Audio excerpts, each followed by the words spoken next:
Ya, Gubernur Sumatera Selatan Herman Deru menghadiri sidang paripurna DPRD Muba memperingati HUT Muba ke-69. Dalam kesempatan tersebut, Gubernur memuji dan akan memberikan kado khusus berupa ban GUP yang masih dirahasiakan nominalnya.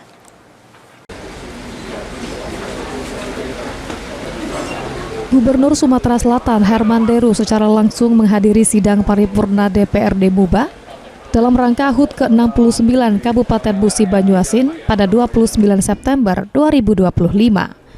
Sejumlah tokoh dan pejabat penting hadir, termasuk Bupati Banyuasin Askolani dan sejumlah pejabat dari berbagai wilayah yang ada di Sumatera Selatan.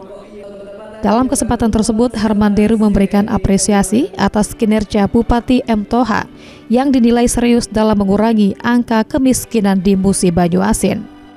Bahkan Herman Deru akan memberikan kado khusus kepada Kabupaten Musi Banyuasin berupa ban GUP, akan tetapi nominal ban GUP masih dirahasiakan. Kabupaten Musi Banyuasin tahun 2025.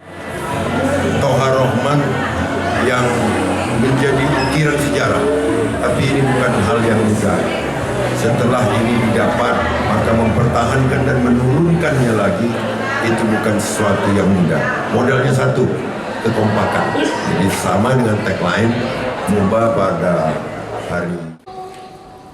Rozi Iskandar, PAL TV.